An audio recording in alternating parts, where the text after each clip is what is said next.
Om Namo Bhagavate Vasudevaya. Narayanam Namaskritya Naram Chaiva Narottamam Devim Saraswatim Vyasam Tato Jayamudire Nashtaprayeshu Bhadreshu Nityam Bhagavata Sevaya Bhagavati Uttam Shloke Bhaktir Bhavati Nashtike. So continuing with the discussion on Srimad Bhagavatam, Canto 11, Chapter 2, Maharaj Nimi meets the 9 Yogendras. So yesterday we started text 45 and in the middle of the commentary or purport. So we'll start from there. So it is said, the discussion is about the Mahabhagavat or Uttam Adhikari devotee. So a Mahabhagavat, being empowered by the Supreme Lord Yogeshwara, is endowed with the supernatural power to inspire and give success to the Madhyamadhikari, who follows in his footsteps, and to elevate the Kanishta Adhikari gradually to the intermediate or Madhyamadhikari platform. Such devotional power springs automatically from the ocean of mercy found within the heart of a pure devotee. Srila Bhaktisiddhanta Saraswati Thakur points out that a Mahabhagavat has no desire to inflict punishment on the enemies of the Lord. Rather, he engages the Madhyamadhikaris and Kanishtadhikaris in preaching work to purify the polluted mentality of the inimical souls who are falsely imagining the material world to be separate from Krishna. See, Mahabhagavat or Uttam Adhikari, he cannot even preach himself. Why? Because he sees every soul as better than him.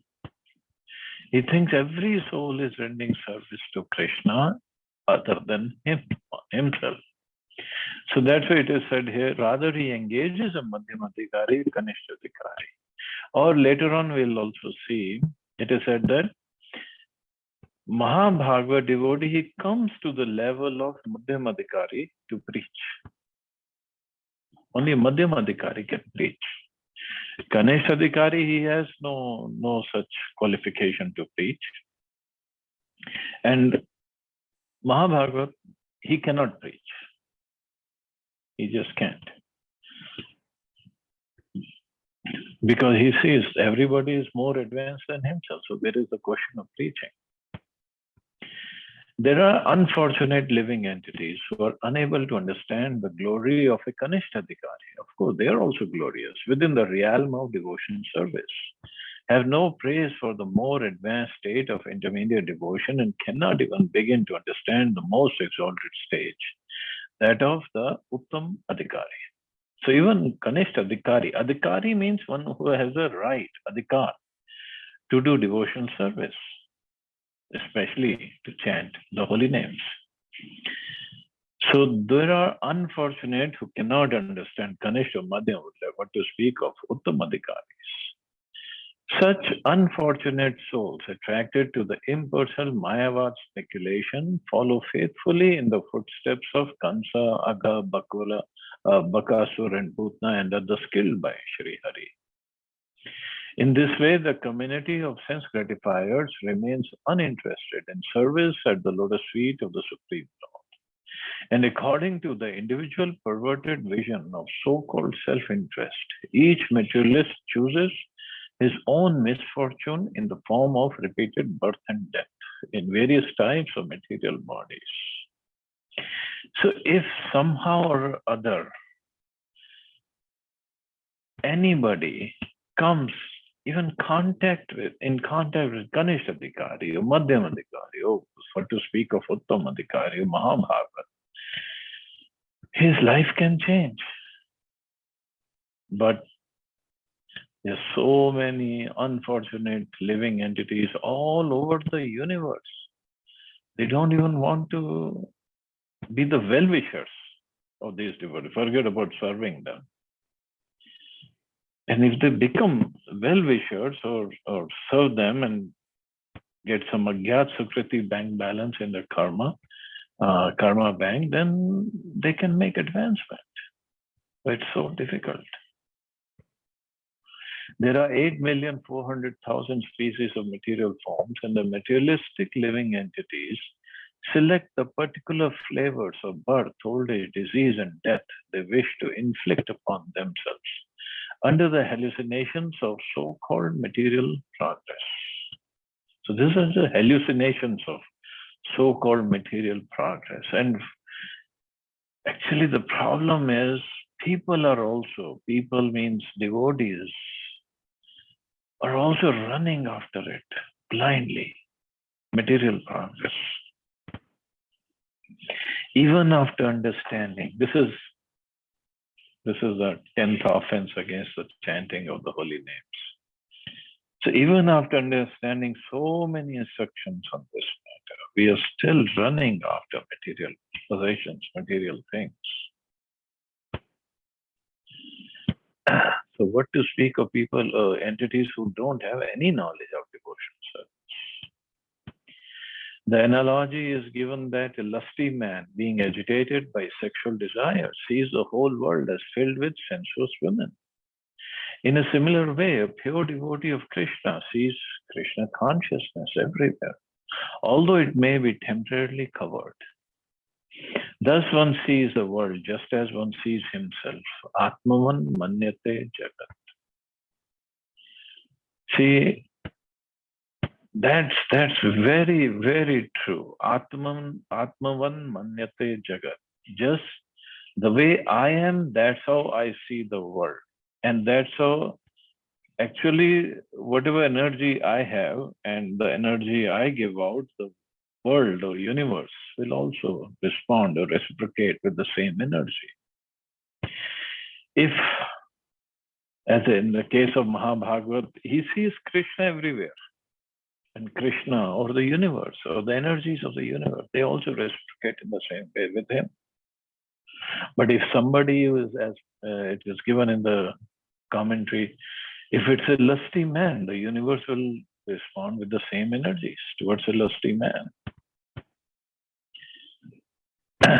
If somebody has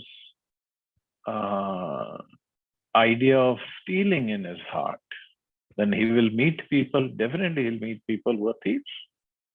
They might steal from him because he had in his heart stealing tendencies. So it's just what we develop inside us. On this basis, one may argue that the vision of the Mahabhagavad is also illusion, since the Bhagavatam has already stated throughout that those conditioned by the three modes of material nature are not at all Krishna conscious, but in fact are inimical to Krishna. But although the conditioned living entity may appear inimical to the Lord, the eternal, unalterable fact is that every living being is part and parcel of Krishna. Although one's ecstatic love for Krishna may now be covered by the influence of Maya, by the causeless mercy of the Supreme Personality of Godhead, the conditioned soul will gradually be promoted to the stage of Krishna consciousness. So this is what the vision of Mahabhagavad is, that everybody is a devotee. Everybody is a devotee, more advanced than myself. It's very difficult for a Mahabhagavad to preach. In fact, everyone is suffering the pangs of separation from Krishna because the conditioned soul imagines that he has no eternal relationship with Krishna. He is unable to ascertain that all his miseries are due to his separation, due to this separation. This is Maya or that which is not. Actually, to think that misery arises from anything other than separation from Krishna is to be in illusion. So when a pure devotee sees living entities suffering within this world, he correctly feels that just as he is suffering because of separation from Krishna, all other living beings are also suffering from separation from Krishna.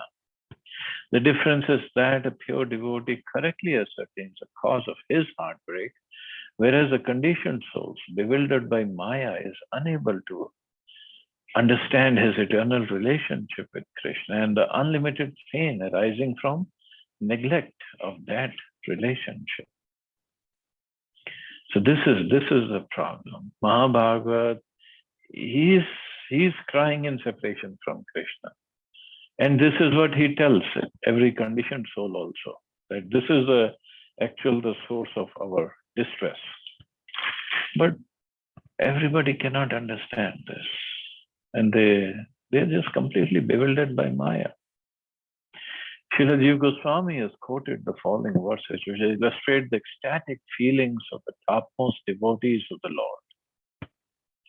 In the 10th canto of Bhagavatam, the goddesses of Braja, or the gopis, speak as follows. The creepers and trees of the forest, their branches weighed down by rich coverings of flowers and fruits, seem to manifest the Lord Vishnu within their hearts, exhibiting eruptions of ecstatic love upon their bodies that pour down rains of honey. See, gopis, because they have so much of love for Krishna, and then they are separated from Krishna. So this is how they see even the trees of Vrindavan. Elsewhere in 10th canto, it is said, hearing the song of Lord Mukunda's flute, the rivers then stopped their currents, although the minds of the rivers could still be ascertained from the presence of whirlpools. So whirlpool is going round and round and round, and the minds of devotees are also agitated, but they stop their currents, just like rivers stop. They're hearing the sound of Krishna's flute. With the arms of the waves, the river sees the two lotus feet of Murari taking help from the lotus plants, and thus he became entrapped in their embrace. And in the last chapter of 10th canto, the queens of Dwarka pray, dear Kurari, now it is very late at night. Everyone is sleeping. The whole world is now calm and peaceful. At this time, the Supreme Personality of Godhead is sleeping, although his knowledge is undisturbed by any circumstance. Then why are you not sleeping? Why are you lamenting like this throughout the whole night? Dear friend, is it that you're also attracted by the lotus eyes of the Supreme Personality of Godhead and by his sweet, smiling and attractive words exactly as we are? Do those dealings of the Supreme Personality of Godhead pinch your heart as they do ours? Srila Vishwanath Chakravarti Thakur has also given Mother Yashoda as an example of Uttamadhikari. Mother Yashoda actually saw all living beings within the mouth of Krishna during the Lord's Vrindavan Leela. Of course, Mother Yashoda is much more than Uttamadhikari, but he's just comparing it. Srila Vishwanath Chakravarti Thakur also points out in his commentary, in this verse, the word pashet, or one can see, does not mean that every moment is visualizing the form of Krishna. Rather, it means that one has reached the exalted platform of devotional service on which he is fit to see or is capable of seeing Krishna's form. If only those who constantly see the form of Krishna are to be considered Uttamadhikaris, then Narad, Vyasa, Shukdev cannot be considered topmost devotees, since they do not always see the Lord everywhere.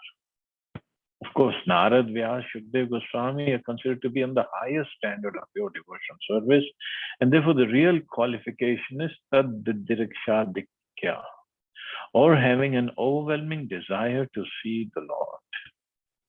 Therefore, the statement of Bhagavad Gita that a devotee should see Krishna everywhere can be understood in terms of example of a lusty man's thinking that the world is full of beautiful women. So different understanding. And of course, seeing Krishna all the time and seeing him everywhere all the time, it also means seeing his presence everywhere all the time. Just like Hanumanji, of course, his example, he is very, very, very exalted servant of Lord Ram. And when Lord Ram came back to Ayodhya after killing Ravan and bringing Sita back, so there are different narrations of this pastime. So it is one place it is said Sita ji gave him a very, very expensive necklace of pearls. And Hanumanji, he started it, and Sita ji said it is very precious. And Hanumanji started biting every pearl, breaking them. And he would bite, break them, and look inside, and he would throw it away. Then he would take another pearl, bite, break it, and look inside, throw it away. And Sita ji said, "What are you doing? It's such a precious pearl necklace. Why are you breaking them and throwing them away?" And Hanumanji said, "Well, if it is so precious, there's nobody, nothing more precious than Sita Ram. So I'm trying to see if the pearls are so precious, they must have Sita Ram inside. But I don't see Sita Ram inside, so how can they be precious?" So Sita ji said, "Well, then, do you think you have so much of devotion? Do you have Sita Ram inside you?" And Hanumanji said, "Yes." "Are they inside your heart?" "Oh, yes." And he opened up his heart and he showed Sita Ram, Lakshmanji sitting in his heart. So this is also, a vision or the heart of a Mahabhagavat. He is always there. The Lord is always there.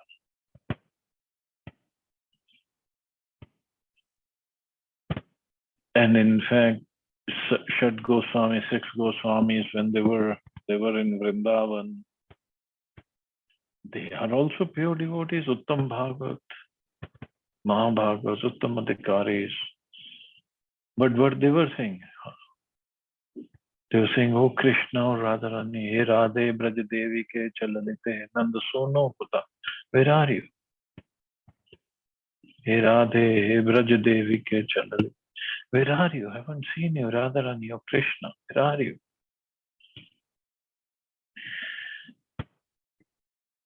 So this is also the mood of a Mahabhagavat. See, they have seen Krishna, they are seeing all the time, but at the same time they are in separation from Krishna. So very, very high sentiments, and that is our goal actually. That should be our goal, to reach that stage. And in the end, it is said, therefore, it can be practically understood that anyone who enthusiastically adopts the Krishna consciousness program and eagerly participates in the preaching activities of the International Society for Krishna Consciousness is acting on the platform of a Madhyam Adhikari devotee. When such a devotee becomes overwhelmed by his desire to serve Krishna and associate with the Lord so much so that he is not attracted to anything else within the universe, he should be understood to be an Uttam Adhikari Vaishnava, as mentioned in this verse.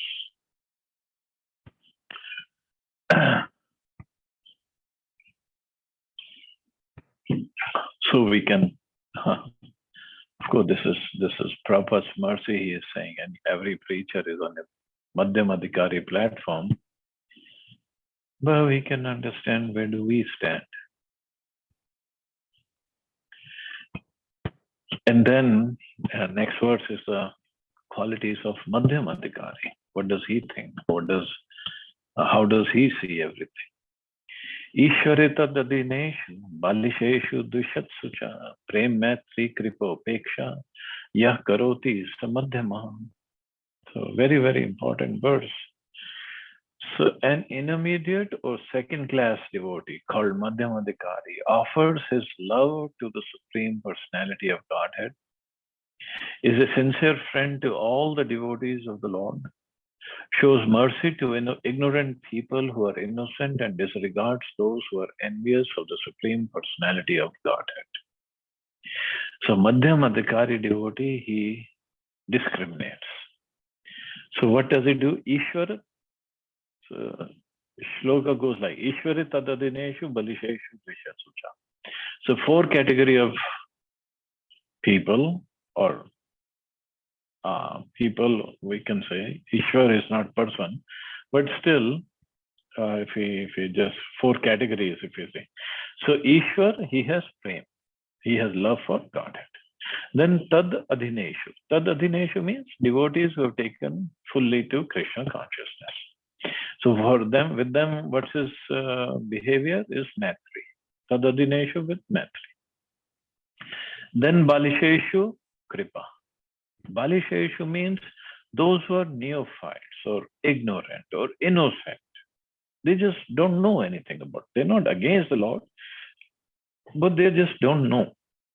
Actually, those are the people we can preach to. So for them, Madhyamadharikari, what does he do? Kripa. He does mercy. He bestows his mercy by preaching to them. And Dvishatsu. Dvishatsu means envious. Envious or inimical towards Lord or Lord's devotees, then he does what? Upeksha. He just ignores them. So this is how he discriminates. Now somebody might say, well, how do we know if somebody is envious or he's just innocent? Then when we preach, when we talk to somebody, then we get to figure it out. Is it really envious? And that's where a devotee, a preacher, he takes his chances. And sometimes people have enviousness in the heart, but they don't show it up front. They show they're very ignorant, they're very innocent, but inside the enviousness is there, which might come out later. So that's where the preacher in the service of the Lord, he takes chances. He sometimes he gets in trouble also, but that's for the service of the Lord, so it's okay. So purport says, according to Bhagavad Gita, every living entity within the material world is eternally a minute fragmental portion of the Supreme Personality of Godhead. Mame vancho jivaloke jiva bhuta sanatana. But because of the influence of Maya, the puffed up conditioned souls become inimical to the service of the Lord and the Lord's devotees. Choose leaders among the materialistic sense gratifiers and thus engage busily in a useless society of the cheaters and the cheated. So this is what happens. Although every soul is divine, so there's no doubt about it. Every soul, Jivera Swarupa Krishnera Nityadas. So whether this lifetime somebody is being inimical or not, doesn't matter. That soul is Krishna's servant. But if he is behaving not properly, so devotees try to stay away. Although the community of Vaishnavas is sincerely eager to serve the conditioned souls by bringing them back to their constitutional position, by Maya's influence, the materialistic living entity becomes hard-hearted and rejects the mercy of the Lord's devotees. So we always meet these kind of people. And sometimes they're so inimical, they try to harm the devotees. But that's where we have to see who we can preach to. And sometimes out of sentimentalism, and then the devotee says, no, we have to be equal to everybody, we have to preach to everybody, we have to take chances. Well, the thing is, we cannot imitate. Like Nityanand Prabhu, Haridas Thakur, they went to preach to Jagai Madai. Not everybody can do that. We cannot imitate them. We cannot imitate Prabhupada. Prabhupada stayed with drug addicts. Prabhupada stayed in the places where, a gentleman cannot even think of going. We cannot imitate Prabhupada. Prabhupada is Mahabhagavat. He could do whatever, I mean, we can't even think of it. And also an example is given. Suppose we are in a war. If you know about this wars, of course, we just watch it in movies or TV serials or some clips here and there on Facebook and this and that. But a real war is very, very dangerous. The bullets can come from any side. It's not like it's just going to come from front. It can come from any side. It can kill you. So suppose you are in a war and you are part of the medical team. You're not in the front shooting or taking the bullets. We are part of the medical team. And two wounded soldiers come to your hospital camp. One is very heavily wounded, one is slightly wounded. Which one are we going to treat first?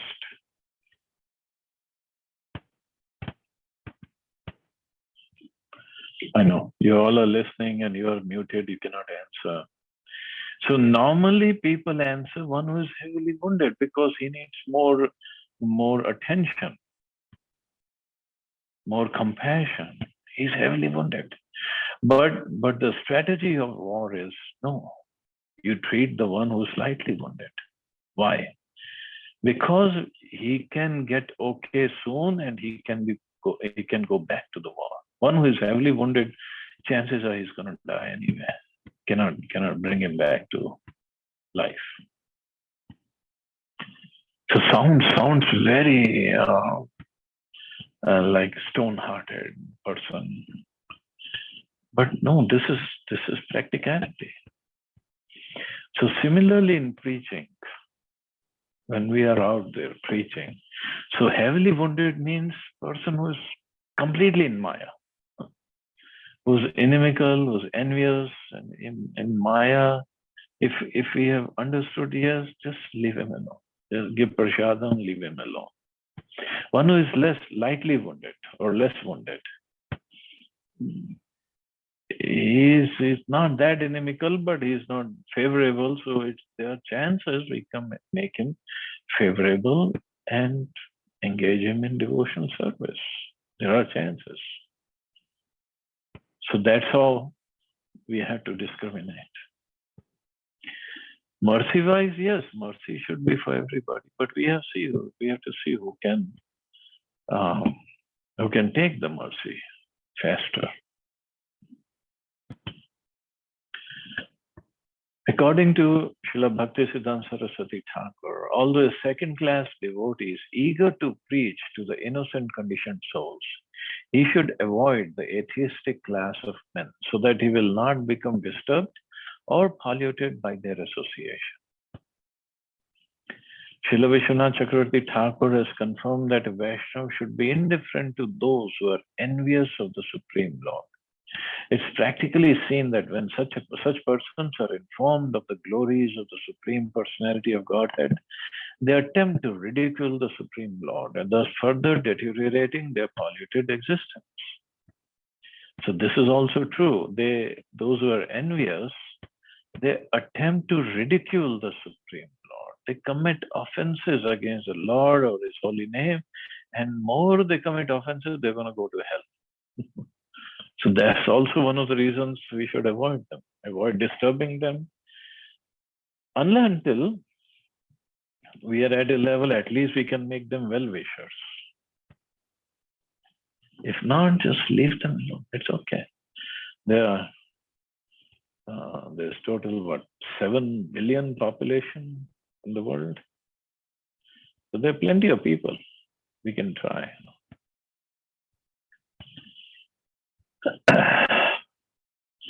In this connection, Srila Vishwanath Chakravarti Thakur has quoted from the 10th canto of Srimad Bhagavatam. Sometimes in autumn, the water falls down from the tops of hills to supply clean water. And sometimes the water stops. Similarly, sometimes great saintly persons distribute clear knowledge, and sometimes they're silent. And that depends upon the person, the recipient. Just like even in Bhagavatam, Shukdev Goswami is speaking Bhagavatam. Parikshit Maharaj is asking questions, and Narad Muni, Vyasadev, and others, so many other sages were sitting down. There were some sages with Mayavad bent of mind also. So that is also one of the reasons Shukdev Goswami did not take the name of Srimati Radharani, or in fact any of the gopis in whole Bhagavatam. He did not name anybody. He would just say, this gopi said, one gopi said this, one gopi said that. Why? Because those sadhus who were sitting, although they were sadhus, Mayavadis, they were not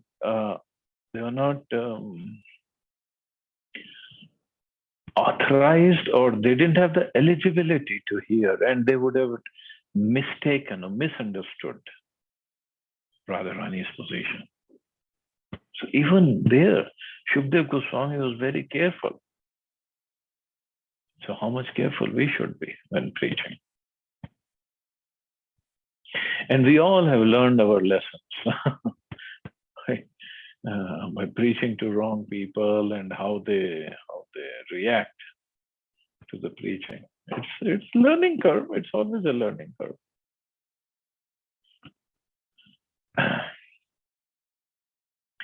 Srila Jiva Goswami has mentioned Prahlad Maharaj as an example of a saintly person. In Srimad Bhagavatam, there is the following statement by Prahlad Maharaj. O best of the great personalities, I'm not at all afraid of material existence. For wherever I say, I'm fully absorbed in thought of your glories and activities. My concern is only for the fools and rascals who are making elaborate plans for material happiness and maintaining their families, societies, and countries. I'm simply concerned with love for them.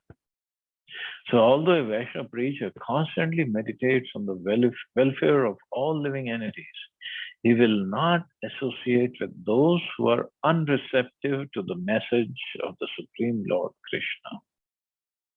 In this regard, Srila Vishwanath Chakravarti Thakur states that even Bharat Maharaj, Vyasadeva, Shukdev Goswami do not exhibit their mercy indiscriminately.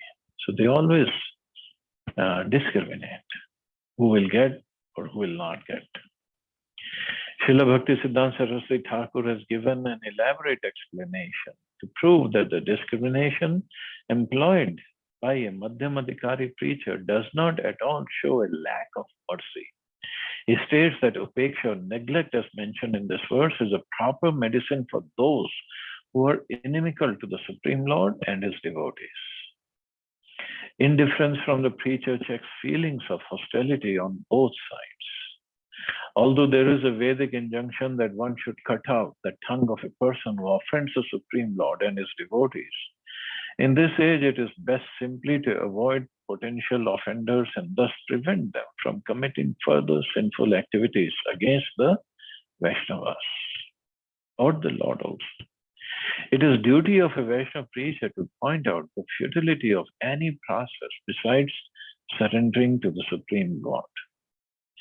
An envious person, however, will resent such strong preaching by a Vaishnava and disrespect him, considering the devotee to be unnecessarily criticizing others. Such a person who cannot appreciate the mercy of the Vaishnavas should be neglected. Otherwise, according to Srila Bhakti Siddhanta Saraswati Thakur, his cheating mentality will increase day by day. So it's just like feeding milk to a snake. His poison will only increase.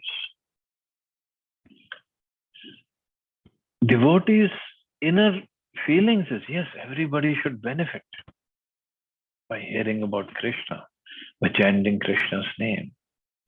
But some people, they're not ready yet, that's all. Those who are not attracted to the Sankirtan movement of Sri Chaitanya Mahaprabhu and would disrespect the faithful servants of Lord Chaitanya, considering their strong statements about the Sankirtan movement to be obstacles to their own worship of the Lord, will never be able to fix their minds on Krishna, but will gradually fall down from the path of devotion by confusing the external activities of the material world with the actual worship of the Supreme Personality of Godhead Krishna. Such bewilderment has been expressed by the word Bhayam Dvitiya Biniveshitasya. So we have studied that verse earlier. So again, long purport. So let's see how much we can cover. Srila Bhakti Siddhanta Saraswati Thakur has strongly rejected those foolish persons who, under a plea of mercy and equal vision, perceive that a faithless person is also a devotee of the Supreme Lord, and who thus try to thrust the Harinam or holy name of God upon such offensive people. Srila Bhakti Siddhanta has stated, when childish people think themselves Mahabhagavats and act in defiance of the Vaishnava spiritual master, such behavior simply holds them back from receiving the mercy of the Vaishnava Guru. Bewildered by false ego, these self-proclaimed devotees gradually become fit to be ignored by pure devotees on the intermediate platform and are cheated of the mercy that comes from the devotee's satisfaction. Thus, they become a sadhu by constantly committing offenses against the devotees who preach the holy name of Krishna. Pure devotees, therefore, in all circumstances, display indifference to those who falsely imagine themselves to be Vishuddha Bhaktas, pure devotees, falsely imagine. This indifference is an excellent manifestation of their mercy. In other words, those who criticize the Vaishnava preachers on the second-class platform are discriminating between those who are fit to receive the Lord's mercy and those who are simply envious or misunderstanding the mission of Krishna himself. See, Krishna can do whatever he wants. Krishna is the Supreme Personality of Godhead. We cannot imitate him. We just can't. Other Mahabhagavats like Narad Muni, when he preaches, he can preach. Although he got offended by Daksha, but he still preached to him. But we are not at that level. Srila Jiva Goswami has pointed out that even though the Mahabhaga devotee may act on the second-class platform for preaching, his rejection of the envious living entities does not obstruct his vision of the Lord as all-pervading.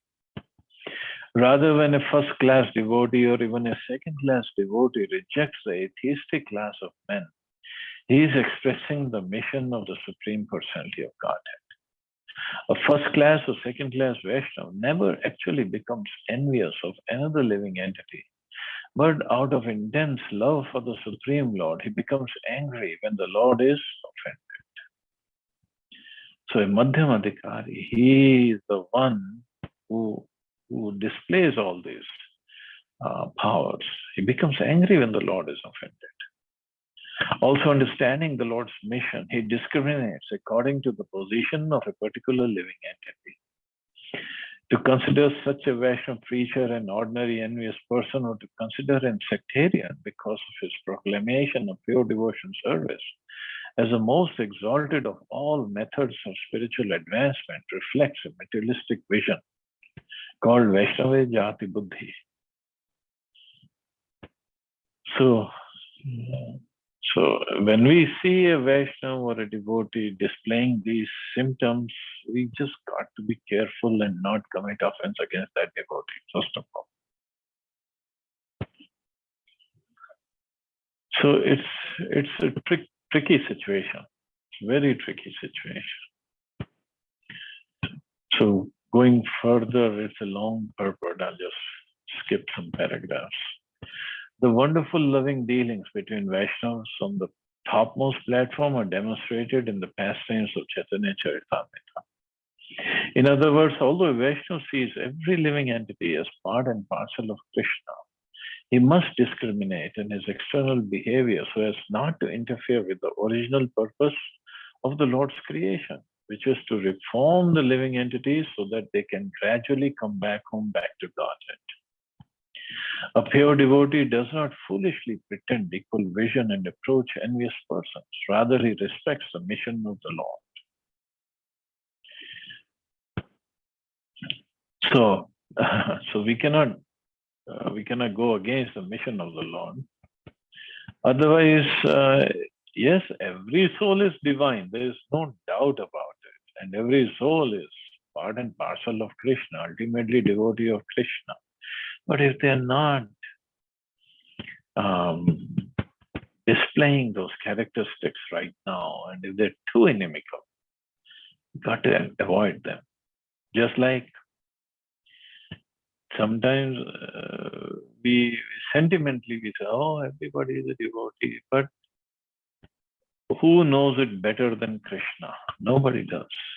And Krishna himself says, Mame Vansha Jivaloke Jivbhuta. Everybody is my Ansha. But despite all this, he has created the material world. And in the material world, he has created the hellish planets also. If Krishna has created hellish planets, and so some people are going to go there, so there must be a reason for that. Of course, they're not going to go there to live there eternally. They will come back. But for some time, they will go there. And even on earthly planet, some people we see they're suffering tremendously, whether health-wise or money-wise or some other way. They're suffering tremendously. Why? Why Krishna has given them this kind of condition? As a devotee, compassion should be there in our hearts. So this compassion, it not necessarily has to come out in the form of preaching. Preaching comes much later. The compassion can also be there by trying to give them prasadam, by trying to help them otherwise. That's also compassion. That's also one kind of preaching, because by giving them prasadam, especially prasadam, it really helps the soul get rid of so many of his negative karmas. You cannot even imagine. Just by eating, honoring prasadam, even if he doesn't know it is prasadam, it will help. Just like if there is an electric wire and the child doesn't know if he is going to touch that electric wire, if it is a live wire, it's going to give him a shock. So just because the child doesn't know doesn't mean the wire will not give him a shock. So similarly, even if somebody doesn't know the glories of prasadam, it doesn't mean prasadam will not act on it. It will definitely act on it. So that is also another form of preaching. We should be ready to that preaching. If somebody is so envious, we cannot tell him directly the glories of the Lord or his holy name or devotion service. Prasadam always works.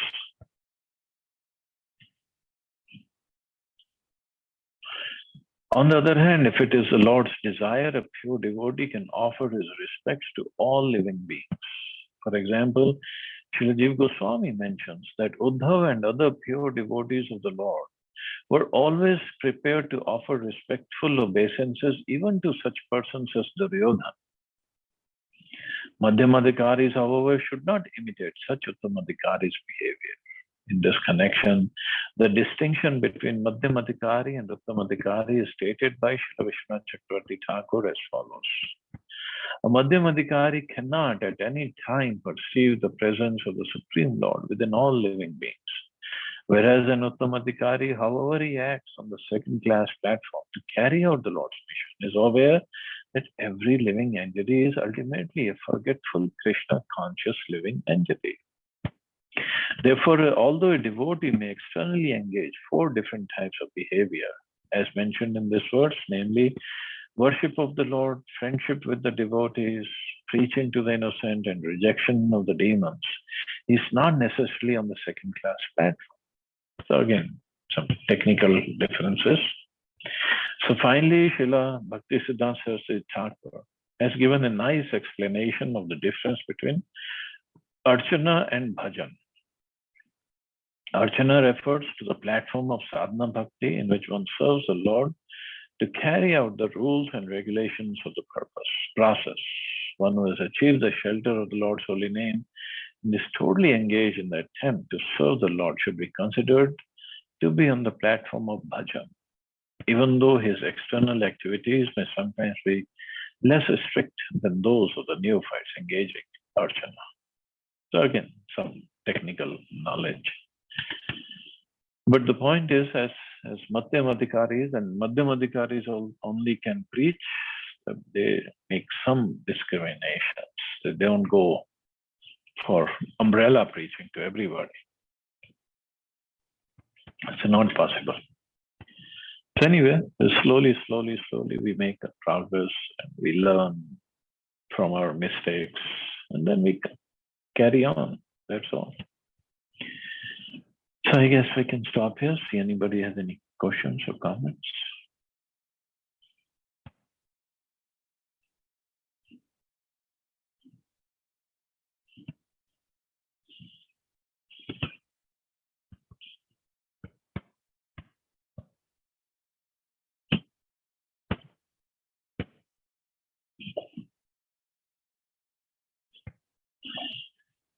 Okay, so we'll stop here. You all have a safe and wonderful day.